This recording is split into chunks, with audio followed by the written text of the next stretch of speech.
John, and welcome to Organic Cooking. And it all begins here, in nature, with sunshine, fresh air, chickens roaming freely in the backyard, and vegetables growing in the garden.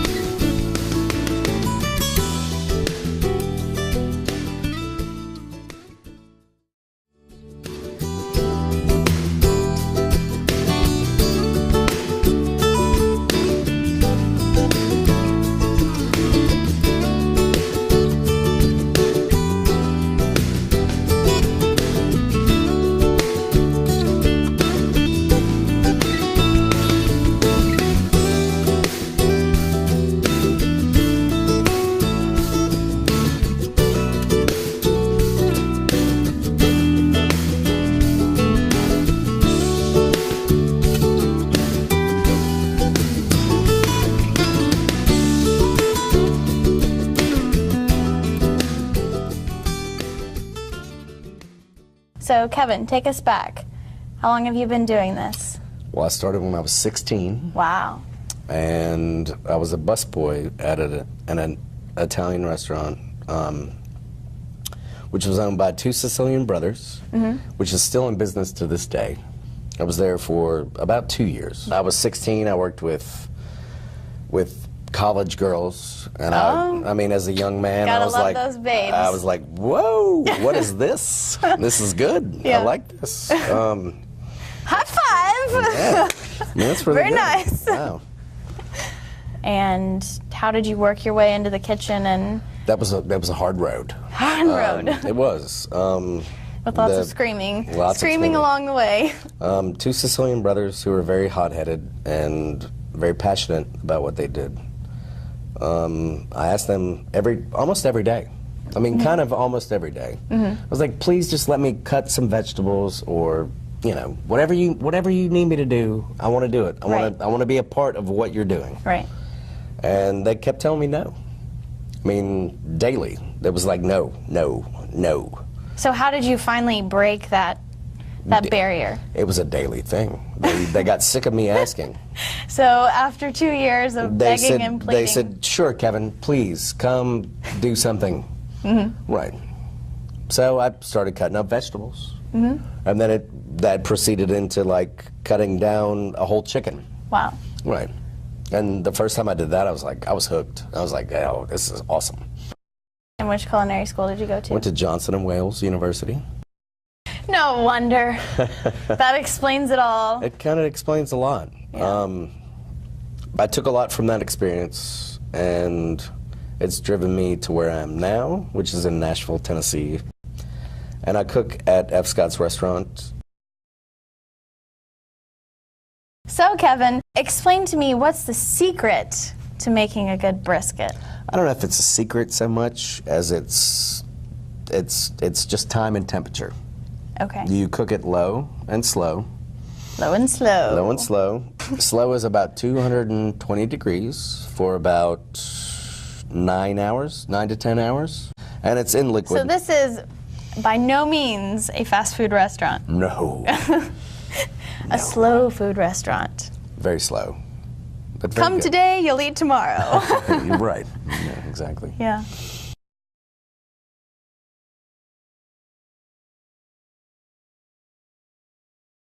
Now, Kevin is going to teach one of the fundamentals of cooking, which is a vegetable stock. And when you think about the culinary world, it all boils down to vegetable stock.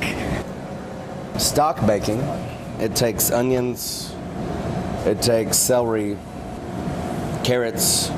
In the French world, they call the whole celery and onions and carrots a mirepoix. A mirepoix. A mirepoix. That is correct. And that is just a percentage But this is going to be a crazy mirepoix because this is going to be a crazy mirepoix. we have fennel.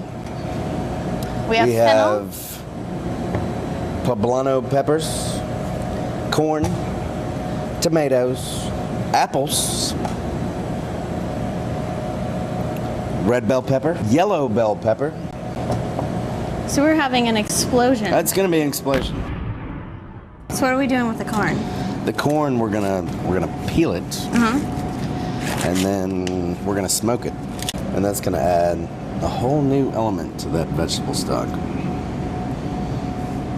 It's gonna make it crazy.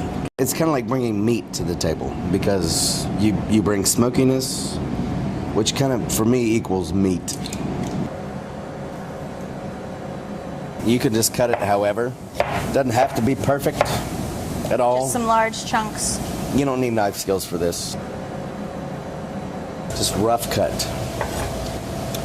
You're putting it into a pot with some water and some smoked corn. It really doesn't matter.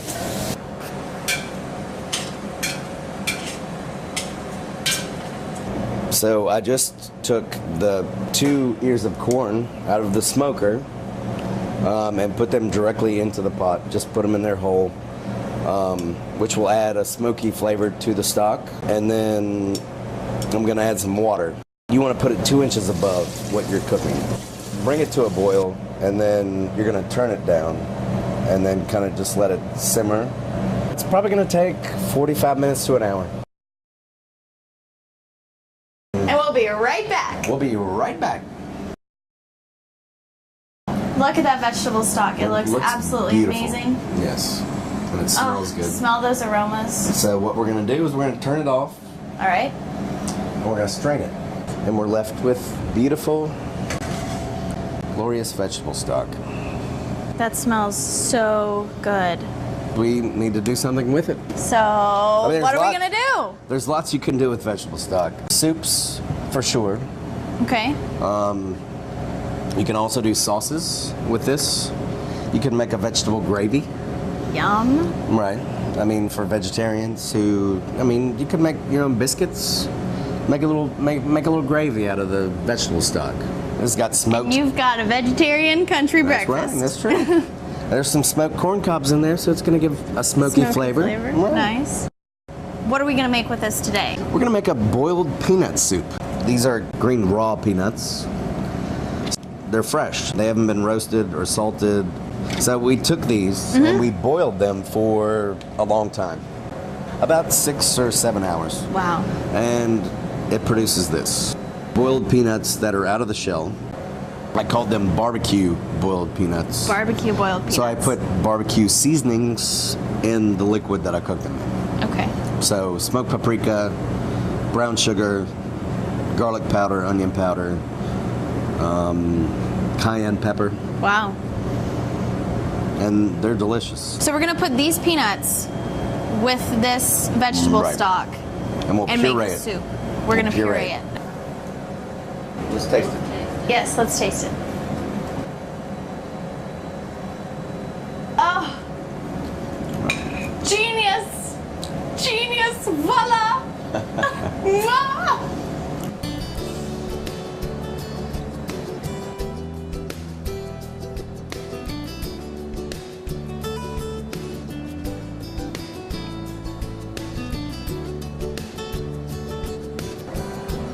Well, Kevin, I just want to say thank you so much for letting me come and experience this wonderful day with you. I've had so much fun, and I hope everyone watching has had fun as well.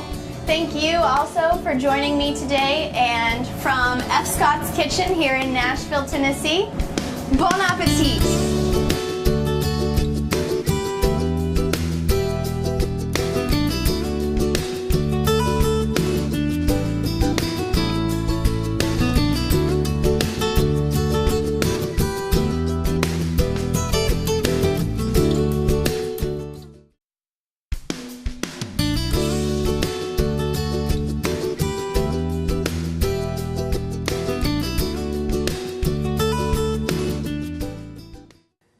Hi, and welcome to Organic Cooking with Katherine. I'm your host, Katherine Johns, and today I am preparing a special meal for good friends of mine, Janelle and Michael Cisneros. So today we are doing a yakisoba, which is a Japanese dish, and it's one of my favorites. And the very first thing you want to do is you want to choose what kind of protein you want to put in it. You can do pork, chicken, beef, and beef is what I've chosen today. So we're gonna get started on that first. So the first thing we're going to do today is we are going to cut the meat, and you wanna cut it 3/8 by 2 inches so you have these wonderful nice strips of beef in the yakisoba. Okay, so I'm almost done cutting all the meat into just some strips. And then I'm gonna throw it into the pan. Not literally though. All right, so just come over here. And I've already got my pan hot and it's got some butter in it. And I'm just gonna put this in the pan. You wanna make sure that your pan has reached the right temperature and that it's hot before you put the meat in. So go ahead and let the butter melt, get a little brown, and then put the meat in. And I'm gonna wash my hands.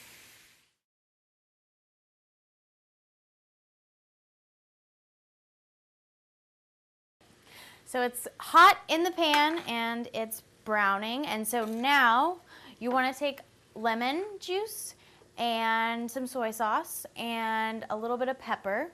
So cut a few lemons in half and juice straight into the pan. So we're going to season the meat. You want to grab some garlic and you want to finely chop about 4 to 6 cloves. And then we'll go on to all the other seasonings that we're going to put in the yakisoba. All right. Okay, so the next ingredient that I'm going to season with is ginger. And it's real simple to get the skin or the peel off of the ginger, because all you need is a teaspoon. And I know if you have a silverware set at home, you have a teaspoon. You just want to hold your thumb down on the ginger and help pull the skin away just like that. And then we're gonna zest it. I'm going to take a zester, which is this wonderful, it's kind of like a grater, but it makes really, really fine, delicious zestiness. All right, so we're just going to zest some of the ginger over the pan. Then I'm going to add a little bit of soy sauce and some pepper. Now, Janelle has one of these really awesome pepper grinders, and it's kind of like a puncher because you don't really have to twist. You just punch away with your pepper, la la la. Look how easy that is. You only have to use one finger. You only have to use your thumb. I need to get myself one of these. This is awesome. We're now going to start on the green vegetables, and I'm going to start with parsley first. You just want to cut off the bottom part because you don't want the stems. You just want to get all this wonderful, luscious green foliage on top. All right, so just chop down the parsley just like this.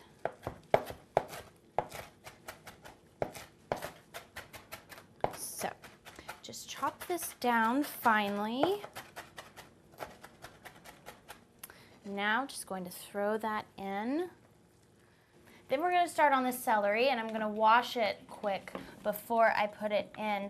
And I went ahead and did this earlier, but if you get a stalk and it has the bottom of it, cut that off first and then wash it. That way you can make sure that everything is free of dirt and it's nice and clean. So just going to rinse it just real quick.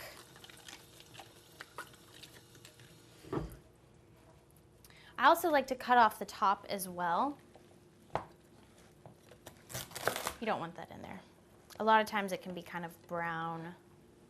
So just, this is wonderful for the yard.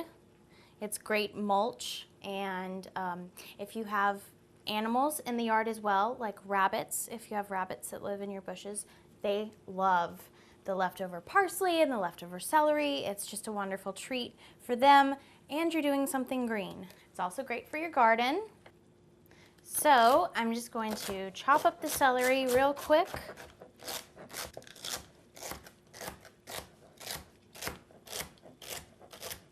Throw the celery in there. The great thing about this dish is that it's so quick and it's so easy to do. And so we're gonna move really fast. And I've asked Janelle to come join me real quick. She's going to be my assistant with the carrots, and she's going to just peel them. Have you ever used one of these things before? I have. Okay. She's armed and dangerous. Look out! So while Janelle is peeling the carrots, I am going to get started on the bell peppers. And you want to make sure that you get the bell pepper, but you don't want the seeds. So we don't want this part. Again, we can use it as mulch and go green out in the yard. Okay, so I'm going to take this green bell pepper and I'm going to just cut it into nice strips, just like this. And I'm going to do the exact same thing with the red bell pepper.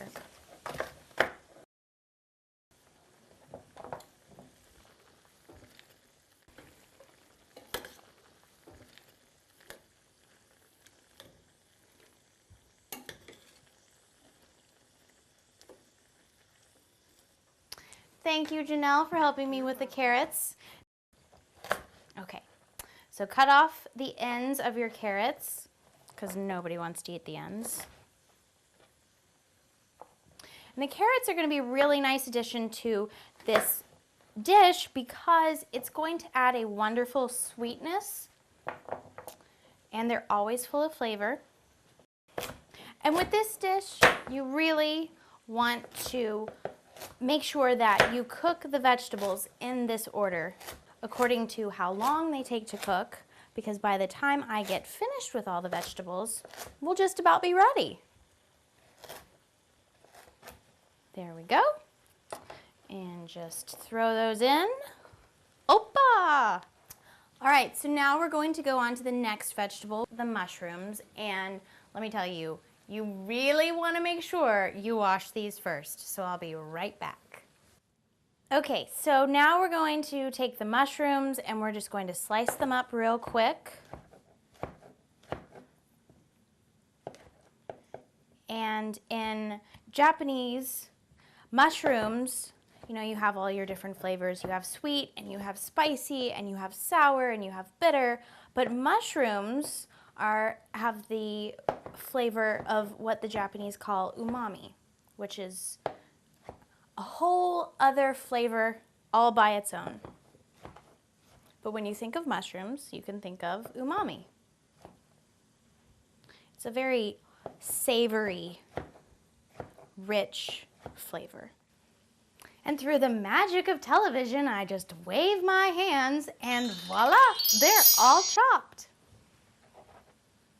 Throw the mushrooms in the pan. So I've got the mushrooms in here now, and I'm going to take some crushed red pepper and just sprinkle that in there.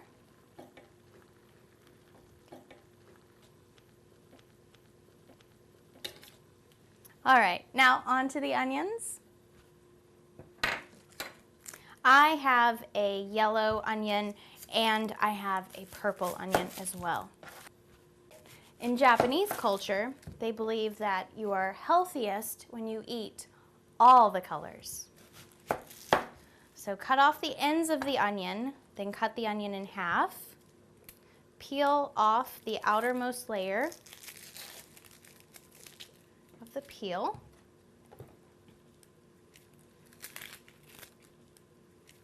Then you're going to take your onion and you're going to make lots of lines through the onion. And if you can see, the onion kind of already has those lines. So I'm just going to chop along those lines. So chop this way.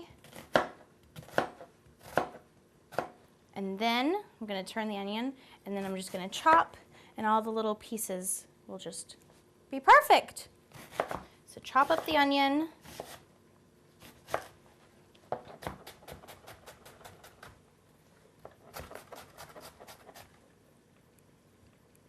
So I'm just going to throw these onions in the pan.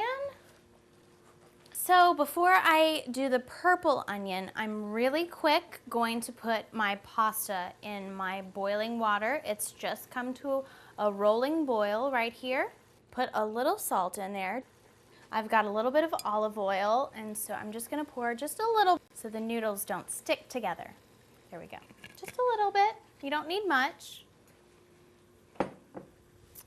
And I have made a blend of 2 different kinds of pastas. I have a whole wheat pasta, and then I have a regular pasta. So it's healthy and it tastes delicious. So I'm just gonna put the pasta into the pan.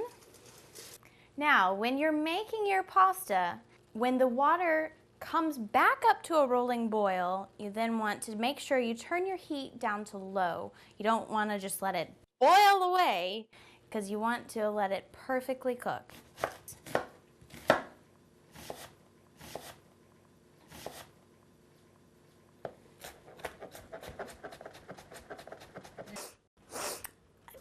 I love onions. They make me cry every time. I need a tissue. Can you get me a tissue?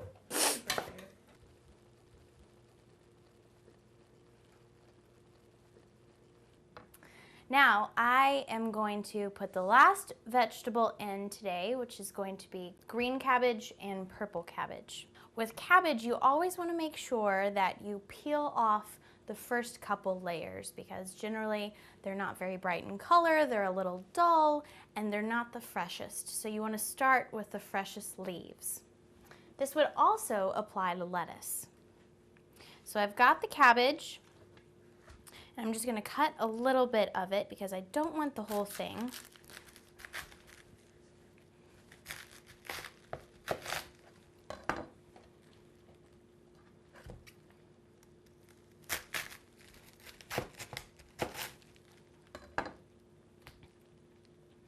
And then you want to make sure that with the cabbage, we're going to finely shred it. So, really fine, thin pieces. And just throw it in. The cabbage doesn't take very long at all. So that's why it's the last piece to the puzzle with this recipe. Okay. So the last thing I'm going to put in is the purple cabbage. And you're probably thinking, why would you wait till the very end to put in purple cabbage? Funny you should ask, because unless you love the color purple and you want your entire dish to be purple, it's probably a good idea you put this in last, because it has such a bright pigment to it that it's very likely you could end up with a purple yakisoba, which isn't a bad thing, but not everybody likes purple foods. I do. I happen to love them. So, just chop this up the same way you did the green, very thinly sliced.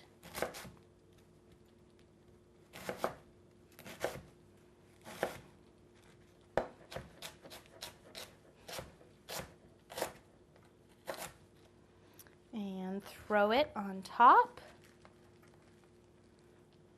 Just a little bit on top, just like that. Adds wonderful color. And while I'm letting this simmer for a few minutes, I'm going to drain my pasta. It's ready. I think, smells so good. I don't know about you, but I'm ready to eat. In case you haven't figured out, red is my favorite color. So the pan's a little hot, so be careful. But you just want to pour this into the big pot, just like that. I added just a little more soy sauce, and I'm just going to toss the noodles and the vegetables and the beef together so that everything is well incorporated. I have some green onions here. We're just going to chop those up just a little bit. And again, just like with the celery, I'm going to chop off, I'm going to get rid of the top.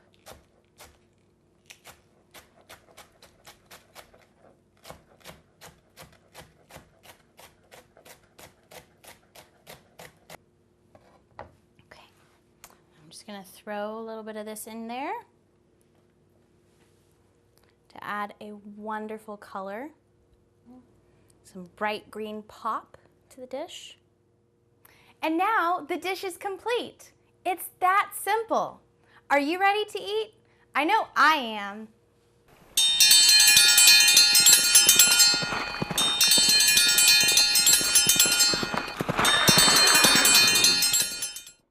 Enjoy the flavors, enjoy the meal, have a wonderful time, and it's okay, you can slurp your noodles. Thank you so much for joining me, Janelle. I hope you enjoy this meal as much as I have enjoyed making it. Bon appetit.